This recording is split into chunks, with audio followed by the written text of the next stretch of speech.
What's going on, gamers? Here we are back with some more Anvil Vault Breakers, and today I'll be going over my top 5 picks for those tier 3 relics. So if you want to know how to become truly powerful with a build and what ones are best to pick up, then stay tuned, that's coming up next.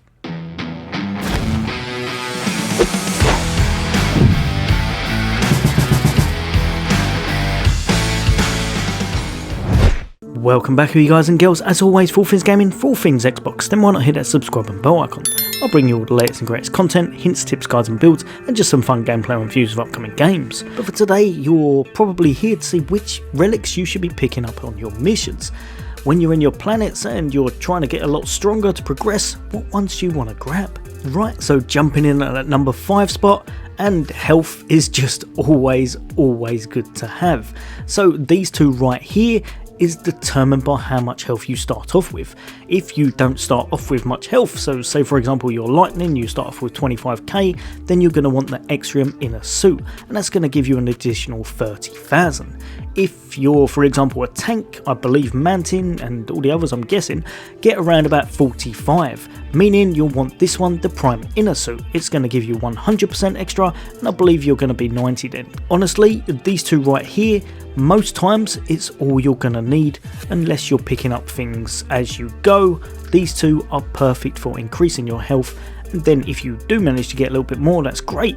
If you're a DPS, you probably won't need any more. If you're a tank, you can if you want, but both of these are amazing and are going to help you to survive a lot of encounters just because you can get hit a bit more often. Next up, and just an absolutely amazing one for anyone who's going to be speccing into their skill power, the Extrium power chip is going to increase your skill power by a whopping 100%. It's a massive boost. If you're looking to do a lot of skill damage, you're looking to use them quite often, this is the way forward and you'll want to spec into this. Grab the power chip, give yourself a big significant boost and don't look back. If however you're thinking more along the lines of your weapon damage, you're going to want the Extrium rounds. Increase your weapon power by 100%. Now that's going to double your weapon power as standard, and it just means you're going to do a big chunk of damage with whatever weapon you're using.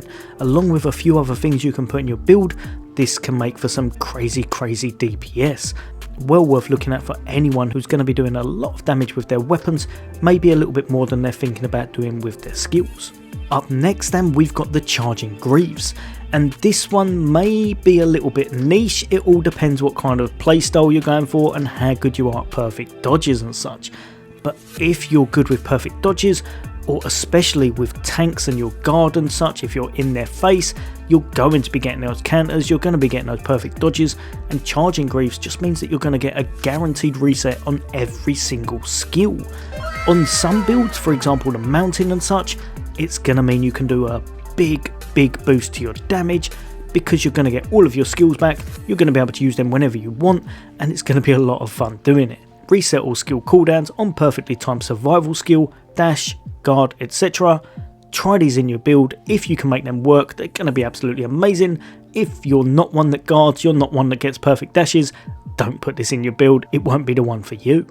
Now coming in at my top spot, and I'm sure this won't be for everyone, but I really like this on a few of the weapons. It doesn't work perfectly on everything, but this does work amazingly on most that aren't charge up weapons. So for example, say you've got a standard rifle, you've got a homing gun, anything that does that normal standard rate of fire, these are going to be exceptional. It means you're going to be shooting constantly, you're going to have no downtime, and even when you use it in conjunction with some of the other ones that you would never have looked twice at, it means you're going to do massive damage with your weapons. For example, if you chucked in the Extrium rounds, or you chucked in an attack magazine, you're going to have 25% increased attack power at all times, because your ammo is going to be above 70%.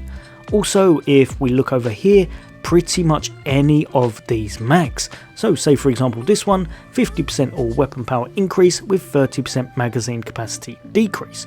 Doesn't apply to you, doesn't matter, it's not going to affect anything, you're just going to get the buff. Exactly the same with the single shot magazine. 100% all weapon power increase, your mag is fixed to 1. Doesn't matter, on those standardized weapons, you're going to be shooting as normal. Obviously it won't work on every weapon, so you will have to trial and error it, but on most of them, such as the rifles and the homing rifles and such, this is an absolute lifesaver and can mean for a crazy significant boost to your damage from your weapon type. Especially now that they've chucked in this new relic, the lightweight magazine. I think this is going to be one that a lot of people will try out and a lot of people will enjoy playing with. Overtime. Now, as a little bonus one, as I've done with the last videos, we've got this one right here. It has just received a nerf, so you're going to have to see how its playstyle is now. It's not as strong as it was, but a defense suit of retaliation. Receive additional attack power equal to defense, meaning if you're able to chuck a bit of defense into your build, this right here is going to give you a nice bit of attack power, translating into damage, meaning you're going to do more damage overall and be a bit more survivable about it. Great for your tanking classes, well worth a look for anyone that wants to be able to take a hit and dish out a hit because they've got this relic on. Well, you gamers, as always, hopefully that's helped a few of you out. There'll be a few more videos, a couple of boss guides, a couple of builds and such, but as always, for all things gaming, for all things Xbox, take care. I'll see you on next day.